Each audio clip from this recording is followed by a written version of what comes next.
Eldar versus Chaos in an epic battle. The Eldritch Omens box set is now up for pre-order today, and after 16 years, Warhammer players finally have the opportunity to buy new Eldar models. And the sculpts look great. This is fantastic. This is amazing. This is $200 for 16 miniatures. Oh no, and that's not even the worst part. These overcosted bundles are not only ruinous for the miniatures industry, but also ruinous for miniature hobbyists as well, especially the most vulnerable members of our community. Something which frequently gets missed in discussions on these box sets, so let's talk about it.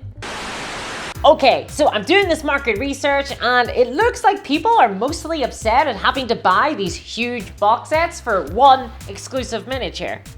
So, well, what are we gonna do about that? I don't know. How about making all the models in the box exclusive? Yes, because then they'll pay more for even less models. Exactly, then it works out better for everybody. Boss is gonna love this. Hey everyone, my name is Discourse and here we are again. The world keeps on a-spinning and things just keep grinding anew. Another day and for some, another dollar. Lucky for them. Games Workshop are releasing the Eldritch Omens box today. This month's FOMO box where you can get access to exclusive miniatures before everyone else, so long as you hold your nose and pay up. And probably significantly more than you really would want to. Don't worry though, you'll also get a handful of models for an army that you don't collect, but that will nevertheless hang around your house in sprue format, cluttering up the place. And probably contributing to an atmosphere of dread and shame, as you desperately struggle to get through your backlog. Or you know, they can act as an impetus to get started on another army that you can barely afford. Win-win for Games Workshop, but for hobbyists? Yeah, not so much. And what can I say? I've covered this topic pretty extensively. I talked about the Black Templars army box, I've talked about the Shadow Throne box. What is left to be said? These box sets appear to be the modus operandi of Games Workshop now. An endless treadmill of new releases, each one more expensive than the last. And coming at the expense of the larger community. This is nakedly exploitative by Games Workshop and everyone knows it at this stage, right? So why is it tolerated and why are we tempted to buy these boxes? It hasn't always been this way. There was indeed a time when a new release meant that you could, well, walk into your local store and simply buy the models straight off the rack, perhaps even in a blister pack. And yet, I feel so alone at the top of the mountain screaming that things can be different. Games Workshop don't need to sell early access models in order to turn a profit. And certainly not at the prices that they sell those models at. There are a lot of problems with the Eldritch Omens box, but everyone seems content to ignore them. I think it's the apathy that truly annoys me. So many in the hobby are just fine with these new releases. The fact that the Eldar Autarch is not being released separately from this box set is just an accepted norm now. It's not a problem, totally standard. And the problems with that are well documented and, dare I say, pretty obvious. The Autarch is a leader model. Therefore, Eldar players who want to buy this model have to buy a box set that comes with tons more models that they might not want. And of course, the same is true for Chaos Space Marine players. In order for them to get the new Chosen sculpts, they're gonna have to buy a bunch of Eldar. Why? I praised the Autarch model when it was first revealed. And the reason for that was because it looked like Games Workshop had turned a corner in terms of how they were designing their sculpts. This new Autarch is totally backwards compatible with the old Autarch. And this is good, and it looks fantastic as well. And now we know that the Chaos Chosen in this box are fully customizable. Again, this is great. I'm glad that Games Workshop have stepped away from the Orc Boys design. But if the models come with an extra $150 price tag for some extra plastic that you don't want, that really limits the nice things I can say about them. But not the very, very, very nasty things I could say about them that would probably get me demonetized by YouTube. And I feel it every single time I step into a hobby space. Oh, here comes Debbie Downer Discourse, ready to lecture us on why our fun isn't good. And that's not my intention here. By all means, enjoy your content. Have fun with your hobby, but I'm trying to advocate for consumers here. And what do you do when seemingly loud voices in the hobby are maintaining aggressively that the current model of distribution is fine? When big hobby influencers are content to buy products regardless of whether they present good value or not? Well, all I can do is try to remind the hobby community that these boxes are targeted at exploiting the neurodivergent, the most vulnerable members of our community, because it is very difficult for many people to maintain a healthy relationship with miniatures in the first place. No, not like that. It is all too easy for many hobbyists to get sucked into buying miniatures and spend far more than is appropriate for them. And this gets glorified to some extent within the broader discourse of the hobby. We see this all the time with the fetishization of piles of shame on terms like plastic crack. And this is all too easy to fall into because the popular conception of the wheel, i.e. the minority of players that spend the majority of money, is that they are people with lots of disposable income who simply want to spend it on more miniatures. And that's what Games Workshop would like us all to think. But that's not who wheels are.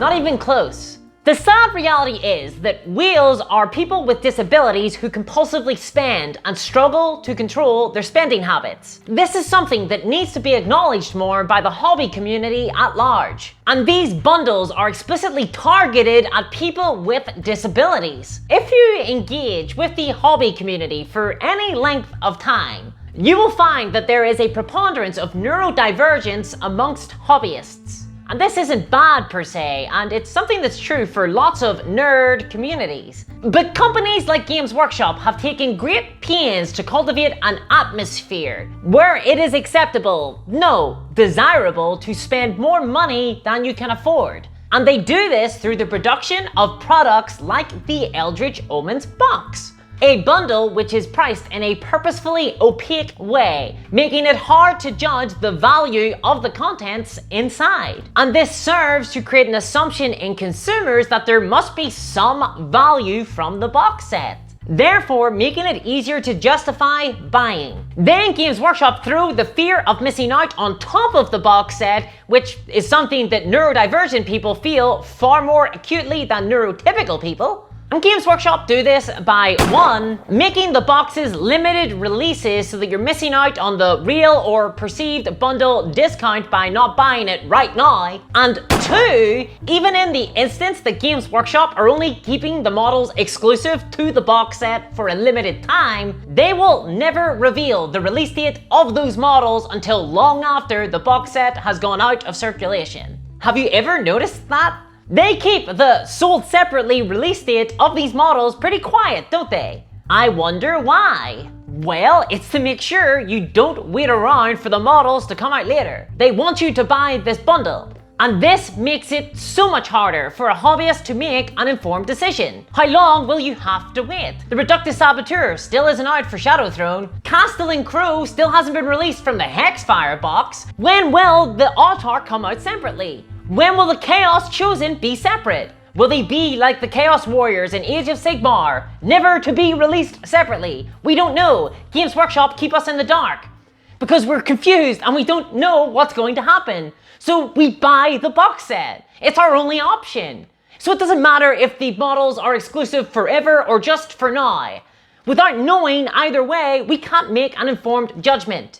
They may as well be exclusive forever. As far as I'm concerned, they are. Until I get a release date, these models are in this box and nowhere else. Except for eBay, which is where you should probably buy all your Warhammer. If you must buy Warhammer, buy it on eBay, secondhand. Don't give Games Workshop your money. I'm f***ing mad.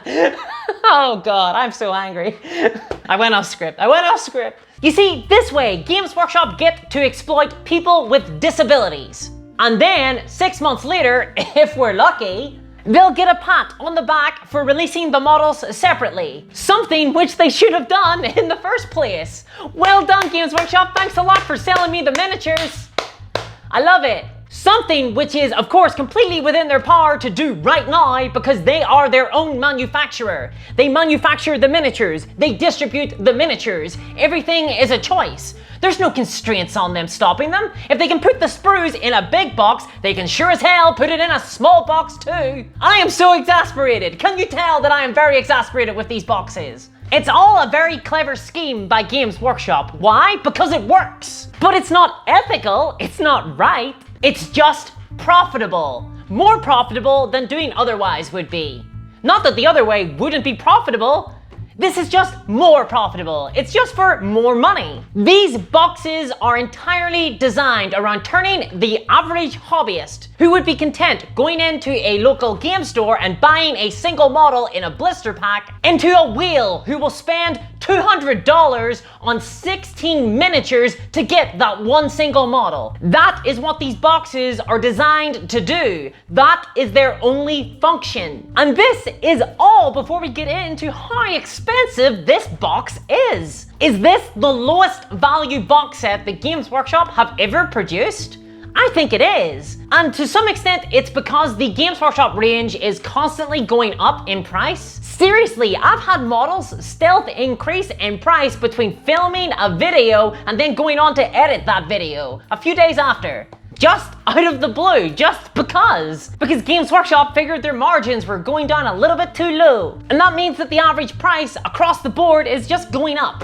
Now we should expect 5-man squads to cost what, $50? 10-man squads are now $60 and HQ options are $35. 3 years ago, box sets were being released, but they were coming out at $120 for double the amount of miniatures. Eldritch Omens is making the much-mocked Black Templar's Army box look like good value. I thought I had seen it all with the Black Templar Army box, seriously. I'm actually astounded that it only took Games Workshop 2 months to supersede that awfully priced box set. Is this just 2022 then, huh? This is now the price. And that's us just comparing Games Workshop stuff to Games Workshop stuff. I could buy an entire starter army from Warlord Games that would come with 1,000 points of models. Or a mega army from Mantic Games which would come with over 100 models at $160. Cheaper than this box set. And Games Workshop are operating at an economy of scale. By all means, they can afford to make the cheapest box sets available. They should be the cheapest option on the marketplace. But they just figure that rubes like us will buy for the IP. Seriously, for anyone still on the fence about this box, consider other companies. Look at their prices, get an idea for the rest of the marketplace. How much is the IP of Warhammer really worth? You deserve to ask yourself that question. Because do you know what? There's plenty of other options these days. And I've seen this image comparing the Dark Vengeance starter box from 2012 with the Eldritch Omens box. And this is being used as an example for how bad value Eldritch Omens really brings to the table. And it is totally correct. And we're going to talk about this comparison and we're going to use pound sterling as the currency. So Dark Vengeance came out in 2012, which was 10 years ago now. Ooh. And that released for £70 for 50 models. Compare that with the Eldritch Omens box, which is 16 miniatures for £125. This really speaks for itself, doesn't it? Now you'd think that this is pretty indefensible, that the scale of difference is just much too large to get away with. But there are defenders of the Eldritch Omens box out there. I have seen arguments made that if you take inflation into account, then the Eldritch Omens box is worth it, that it is appropriately valued when compared with the Dark Vengeance box set. But that's just not true. That's a lie. Taking inflation into account, the Dark Vengeance box today would cost £87.95. In comparison to the Eldritch Omens box set, which would be 40% more expensive than Dark Vengeance and come with less than 1/3 of the same models. Costs for Games Workshop have gone up, but not in proportion to the expense of these miniatures. And besides, let's be truly honest here, this is all academic. Games Workshop would be raising the price even if inflation didn't exist. Let's just be honest about that. As I have talked about on this channel lots and lots of times before, Games Workshop prioritize their own margins over consumer goodwill, which is a huge mistake. And if you want to learn more about that, I suggest checking out some of the videos on the channel, or simply subscribe to be aware when new ones release. And of course, the reason why they know that you're going to pay so much more is because all the models in this box are exclusive, bar the Forge Fiend. So you're paying a premium for early access to the models. It's not because of inflation or because of rising costs. They're increasing the price of this box compared to the previous boxes because you've got early access. So the question is, as a hobbyist, are you willing to pay a premium for early access? Is this something you want to see in future boxes? Personally for me, no thanks. I'd prefer everyone to get access to the models at the same time, but Games Workshop, no, they can squeeze their wheels, they can squeeze their general player base, and they can squeeze their competitive players. This is part of the plan. Basically, screw Eldar players, pay up the premium. So then, the old adage rises to the fore. If you don't like it, just don't buy it. Well, if that's someone's perspective on the matter, then they'd best get real comfortable real quick with people with disabilities getting taken advantage of. I hope they think about that when they buy their Eldritch Omens box, and then jump on Twitter or Reddit or Discord to defend the exploitative practices of a multi-billion-dollar corporation. I hope they, for at least a moment before they retweet the next Warhammer community post or downvote the next angry Reddit comment, think about the people who have been waiting for over 20 years for new Eldar sculpts, and whose only opportunity to buy them comes from spending $200 on a stupid box of toys. Because the Warhammer community have been incrementally conditioned for the last decade or so to believe that it is okay for a minority of neurodivergent players to pay the wages of executives whose only job and role is to come up with more schemes as to how to get more money from those same neurodivergent players.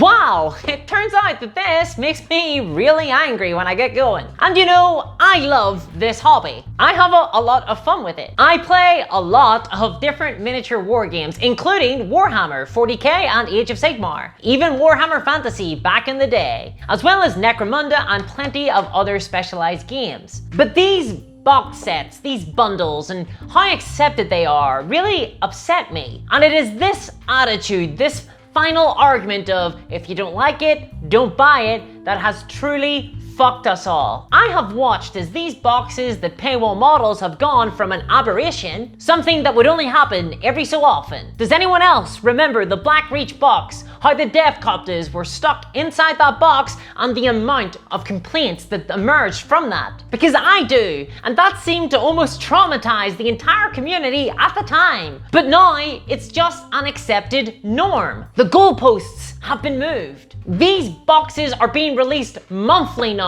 over and over and over again. We're being beaten across the head until we just give up, until we just accept them, until we just stop caring. And look, here we go, more on the way. You know the latest Necromunda, Ashen Wastes? That expansion that I personally was really looking forward to? Well, it can't just be a single book with vehicle rules for existing gangs. You know, a small expansion for a small skirmish game. No, it has to be another year of content. 7, 8, 9, 10 more books, 4 new box sets, 20 new exclusive models, and dozens of duplicated, badly balanced weapons profiles. And why? Why does this exist? Well, because Games Workshop need to sell you something. Why would they support a game like Necromunda for free when they can keep beating you across the head with more and more books? They don't produce this content for the love of the hobby. I'm sure there's lots of employees within Games Workshop who love the miniature war game. Of course they do. Many of them and their passion is exploited by the company as well. Because if you look at the top level of the Games Workshop executives,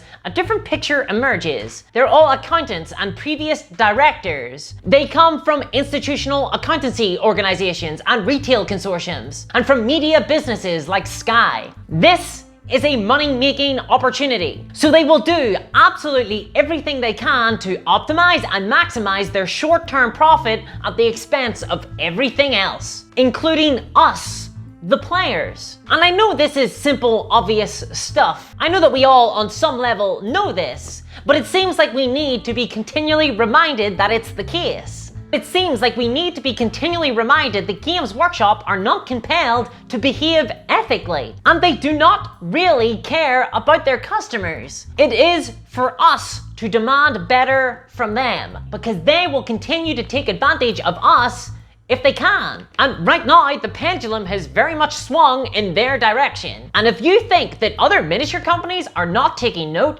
think again. Games Workshop are currently the exception in this hobby space. But the fact that they have been able to transform hobbyists into accepting these content treadmills, and the fact that I have witnessed similar transformations take place in many other hobby communities, is a terrifying testament to the fact that our shared hobby space is at real risk of descending to the depths that the collectible card game market and the video game marketplace has sunk. In fact, I would say that we're already halfway there. We should all be prepared for the brave new world that Warhammer Seasons foists upon us. And what a miserable one it is, too. In the grim darkness of the near future, there is only customer exploitation. Box sets like Eldritch Omens are not released for consumers, they are released for Games Workshop. They are designed to exploit us and our desire to collect, our desire to engage in this hobby. It is turning the hobby toxic, and I hate it. And so many are willing to just let it go on because they, and well, we want the miniatures inside the box. Exactly as Games Workshop expect that we will. These boxes succeed in what they are designed to do, turn players into payers. Well, we need to keep on top of this. And please give this video a like to help it spread out there amongst the YouTube algorithm. Perhaps someone who doesn't know otherwise might click into this video. We don't all know the history of these things. And it's important that as so many new people join the hobby, that they don't get exploited. Because many of them will be, and many of them will leave. And that's worse for everyone. It's worse for us as hobbyists. The community grew smaller. It's less fun for us. But it's also bad for companies like Games Workshop, whether they know it or not. They shouldn't be seeking a quick buck. They should be trying to build a long-lasting thing here. So personally for me, I feel it's important that I continue to make content like this, where I talk about these boxes and why they are not needed, and why they're bad. And I try to be balanced on this channel, I do, and I might have been a little bit angry here, but that's because, well, I am. I'm really upset about this box. It's just one step too far. I'm sick of them. When I thought they were only coming out every so often, they were bad. But now that I've realized that they're coming out every single month, they're disastrous. They're ruinous. So I guess that's me now, Debbie Downer Discourse, spoiling everyone's fun. Well, if you too hate mirth, why not help support the channel by checking out my Patreon at patreon.com/discourseminiatures. Your support helps keep the channel running. It's only through my patrons that I'm able to continue to create content like this. And you can see them now in the screen. Thank you so much. I really do appreciate it. And you know, you do get early access to the skits and exclusive behind the scenes content as well if you do sign up. And of course, exclusive rooms within our Discord, which is a great community. Come and join us. So thank you everyone, and I will catch you next time, hopefully with a more positive video. Bye-bye! Games Workshop delenda est.